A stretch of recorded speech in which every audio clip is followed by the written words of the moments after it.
So hello guys, welcome to my YouTube channel. आज हम next 10 accounting terms के बारे में पढ़ेंगे। तो हमारी 31st कौन सी है? एक्सपेंडिचर। जैसे कि दोस्तों आपको दिखाई दे रहा है कि एक्सपेंडिचर मैंने क्या लिखा है। हमने पहली भी एक टर्म पढ़ी थी इससे रिलेटेड, जो कि थी एक्सपेंसेस वाले 23 नंबर पर। तो आज हम पढ़ेंगे expenditure. Expenditure is refer to the amount spend और the liability incur on the acquiring goods और services assets.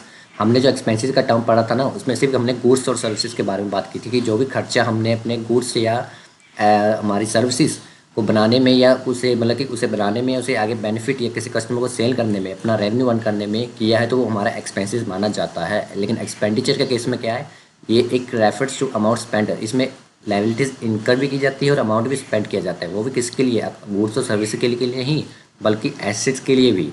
Any payment made for the received benefit is called the expenditure. तो एक्सपेंडिचर को कितने क्लासीफाइड में किया गया? 3 कैटेगरी में। तो हमारे सिंपल से पहले क्या बात की कि हमने एक्सपेंडिचर क्या होता है कि सिंपल सा खर्चा होता है, मतलब कि जो कि एसेट गुड्स और सर्विस को एक्वायरिंग करने के लिए किया जाता है। इससे हमारी लायबिलिटी भी इनकर्ड हो जाती है। जैसे मान लीजिए आपकी वो शॉप थी क्लॉथ वाली, तो वहाँ पे कस्टमर आया और तो उसने बोला कि भाई कि मेरे को ये वाले कपड़ा दे दो, 1500 का आपने वाला कपड़ा, तो आपने वो बेच दिया उसी कस्टमर को। तो आपने जब वो कस्टमर को वो कपड़ा बेचा, तो उससे कस्टमर बोला कि मैं 2 दिन के बाद आपको ये पेमेंट दे दूंगा। तो उतनी देर के लिए आपके वो खर्चा तो 2 दिन के लिए हुआ ना, जो भी अपने कपड़ा बेचा, मतलब एक तरह का आपको बेच दिया और आपको विश्वास, आपको ट्रस्ट है कि वो 2 दिन के बाद पैसा में दे देगा। तो इससे आपकी क्या होगी? लायबिलिटी इनकर्ड हुई, जो एक्वायरिंग की अपने गुड्स और सर्विस या एसेट पर। ठीक है। Any payment made for the received the benefit is called expenditure. वो हमने पढ़ लिया है। एक्सपेंडिचर क्या है? May be classified into three categories. पहली वाली कौन सी है? Capital expenditure. कैपिटल एक्सपेंडिचर क्या होता है? The payment made for the purchase of the asset from which the benefit will drive in the future.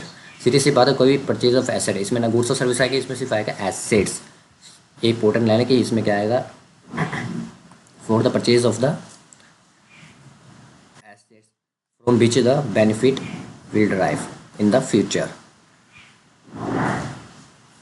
तो वो कौन सा होता है? Capital expenditure. और ये इरेगुलर इन नेचर होता है। आपको जैसे पता है कि कोई भी कैपिटल नेचर का कोई भी रिसिप्ट हो या एक्सपेंडिचर, वो एक इरेगुलर होगा, वो डेली रूटीन में नहीं किया जाएगा। बल्कि जो रेवेन्यू एक्सपेंडिचर होगा वो डेली रूटीन में होगा, हमारे डेली यूजेस होंगे, उसमें डेली इन नेचर होगा। The amount incurred for the purchase of goods और services which are consume during the current accounting period या current period is called the revenue expenditure. तो इसमें जैसे हमारे कौन सा है कि सैलरी हमने हर महीने के बाद देनी पड़ती है, हमारे बिजनेस का इंश्योरेंस देना पड़ता है, रेंट पे करना पड़ता है, हर महीने के बाद एडवर्टाइजमेंट की जाती है, are known as the revenue expenditure. उसके बाद क्या है? जैसे हमने क्या बात की थी पहले, हमने कैपिटल क्या है? इरेगुलर नेचर, और जो रेवेन्यू वो रेगुलर इन नेचर है। ये भी बात अपने याद रखनी है। थर्ड वन कौन सा? Deferred revenue expenditure. ये एक रेवेन्यू एक्सपेंडिचर बाय नेचर होता है। कैसे? इसकी सिंपल सी एग्जाम्पल मैंने लिखा कि एडवर्टाइजमेंट। अब एडवर्टाइजमेंट तो ऊपर भी है, अब नीचे भी है। अब भाई दोस्तों, जैसे मान लिया आपका कोई भी बिजनेस है, आप अपने प्रोडक्ट को एडवर्टाइज करना चाहते हैं टीवी पर या कोई भी एनी अदर प्लेटफॉर्म पर।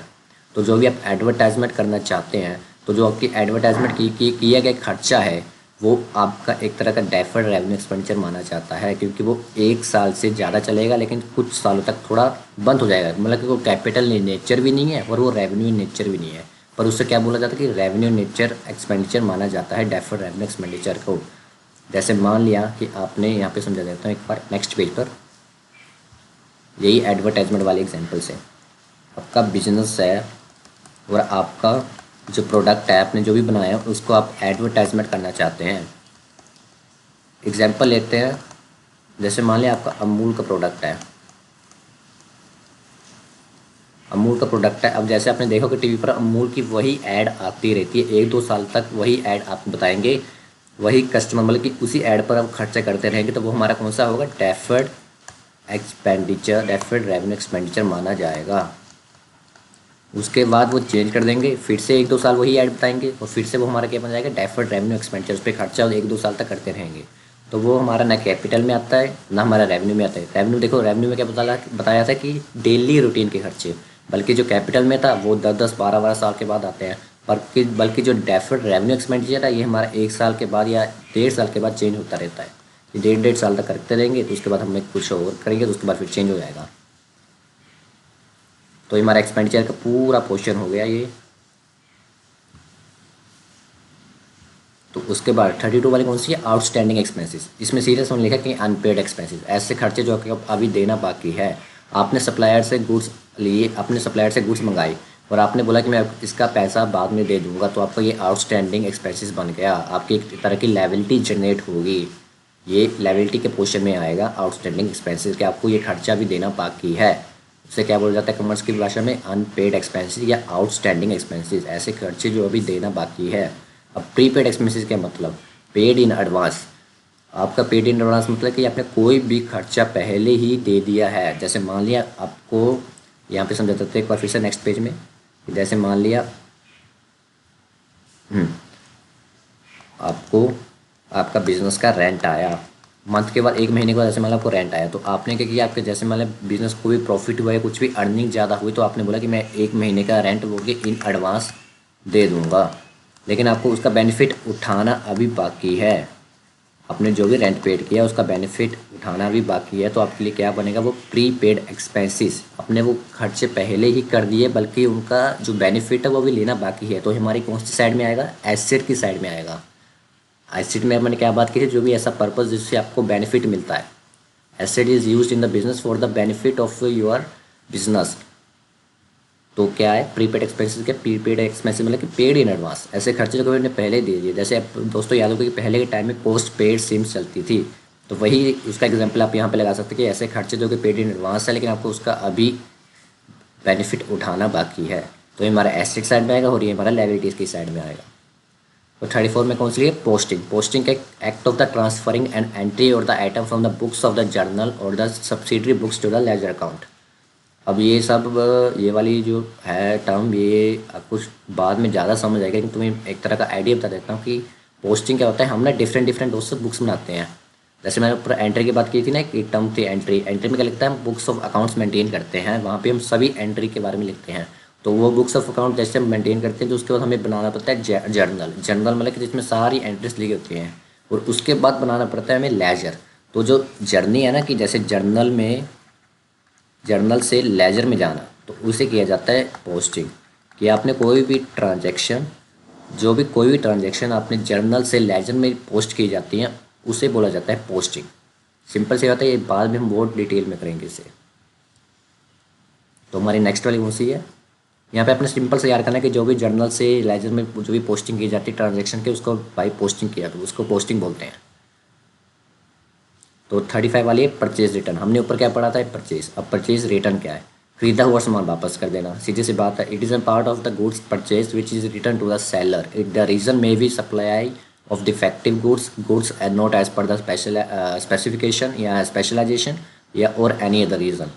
Purchase return is also known as a return outward. ये भी आपने को टर्म याद रखें कि परचेज रिटर्न को क्या बोला जाता है। जो मैंने कभी कभार किसी भी एग्जाम में लिखा होगा कि रिटर्न आउटवर्ड क्या है, तो वो सीधा सा मतलब कि परचेज रिटर्न के बारे में पूछ रहा है।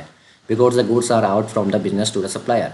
सीधी सी बात है, आपने सप्लायर से गुड्स मंगाए, आपने बोला कि मेरे को 15 क्वांटिटी चाहिए, लेकिन उसने दिया आपको सिर्फ 12। तो आपने बोला कि नहीं मेरे को पूरी क्वांटिटी चाहिए, तो उसके लिए आपने बोला कि मैं परचेज रिटर्न कर रहा हूँ। या मान लिया कोई भी आपकी प्रोडक्ट में डिफेक्ट है, ये ख़राब है, ये आपने जितनी जैसे आपने कलर मंगाया वैसे कलर का अपने गुड्स नहीं आए। जैसे मैंने आपने बोला कि मेरे को 10 शर्ट्स चाहिए सेम कलर के, जैसे मैंने रेड कलर के चाहिए थे, वही मेरे को एक तरह का सीक्वेंस चाहिए थे, लेकिन सप्लायर ने ऐसा नहीं किया। उसने गलत गलत कुछ भेज दी, पहले नीली भेज दी, फिर ये येलो भेज दी, या वाइट में भेज दी, या ब्लैक में भेज दी।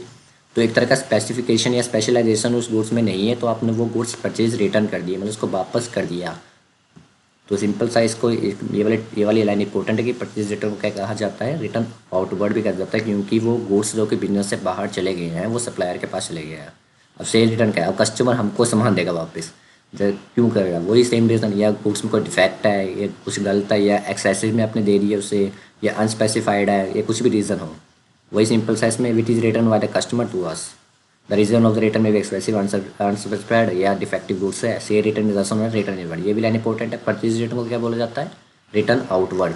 और सेल रिटर्न को क्या बोला जाता है, रिटर्न इनवर्ड, क्योंकि ये गुड्स हमारे पास ही वापस आ गए हैं।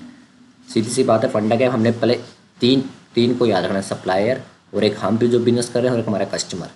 सप्लायर ने हमने गुड्स बेची जो कि गलत भेज दी, तो हमने उसको वापस करी, तो उसे क्या बोला जाता है, परचेज रिटर्न।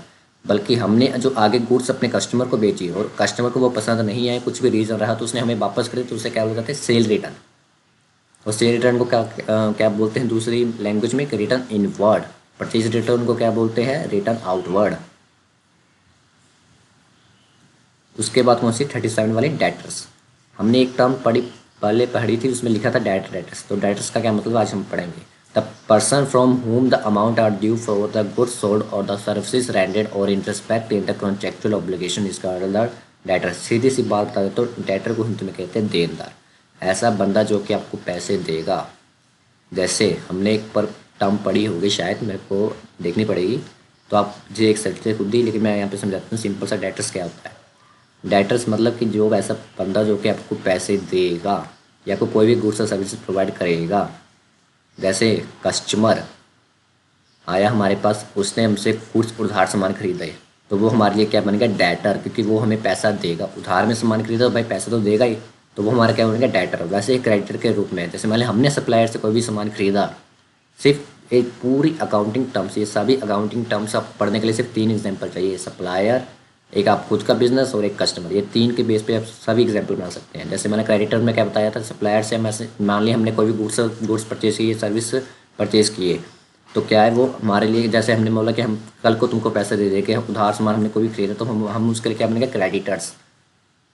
डेटर्स मतलब देनदार, क्रेडिटर मतलब लेनदार। सप्लायर के बन गया क्रेडिटर्स, हम क्या बनेंगे उसके डेटर्स। सीधे से पता, हमने पैसा उसको देना है, सप्लायर ने पैसा हमसे लेना है। जैसे सिंपल से एग्जांपल एक और बता देता हूँ। वही बिजनेस है, सिंपल लैंग्वेज में बता देता हूँ कि वही बिजनेस है एंड कस्टमर आया, उसने उधार सामान खरीदा, तो वो कस्टमर क्या बन गया, हमारा देनदार, और हम उसके क्या बनेंगे, लेनदार। हमने पैसा क्या उससे लेना है और उसने हमको पैसा देना है। डेटर क्या है, देनदार, क्रेडिटर क्या है, लेनदार। उसके बाद 39 वाली डेबिट क्या होता है और क्रेडिट क्या होता है। अब अकाउंटिंग टर्म्स के बारे में बताओ, ये टर्म्स आप पढ़े तो भाई सबसे इंपॉर्टेंट है डेबिट और क्रेडिट क्या है। हमने अपनी बुक्स ऑफ अकाउंट जब बनाते हैं ना, तो ऐसे करके बनाते हैं कुछ। आपको परफॉर्मा बता देता हूँ मैं, सिंपल सा। पर्टिकुलर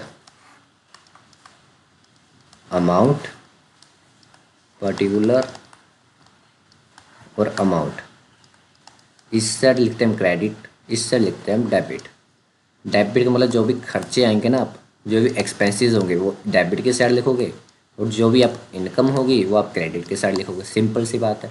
तो जो भी आप डेबिट के, जैसे मैं कोई भी डेबिट आपको बोला कि इसमें इसको एवेबुलेट करो, इसको कुछ भी लिखो, तो आप ये वाले डेफिनेशन लिख सकते हो कि it the left hand side.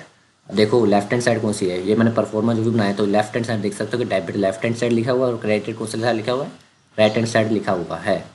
Debit में क्या लिखा है, जैसे debit the left hand side of any account is called debit. The abbreviation as per the D R, मैंने डी आर लिखा है। इसको मतलब एब्रीवेशन क्या है, एक छोटा, मतलब कि जैसे कोई भी छोटे फॉर्म में लिखना, जैसे हम डॉक्टर को बुलाते हैं डी आर बुलाते हैं, वैसे ही इस डेबिट को बुलाके डी आर ही बुलाएंगे इसको। Which is drive from the Latin word debitor which means the debit. Credit क्या है, the right hand side of the account, it is abbreviation year which is derive from the Latin word creditor which means the lender. तो सीधी सी बात है, debit और credit समझ आ गया आपको। हमने आज फिर से 10 अकाउंटिंग टर्म्स पढ़ लिए हैं, हमारी टोटल हो गई है 40 अकाउंटिंग टर्म्स, तो 10 रिमेनिंग है। तो आपकी ये पूरी प्लेलिस्ट में डाल दूंगा, अपने प्लेलिस्ट में ऐड कर दूंगा सारी वीडियोस। तो बने रहे, लाइक और सब्सक्राइब करते रहिए। जो आपको वीडियो पसंद आए दोस्तों, शेयर भी करते रहिए सबके साथ। Thank you.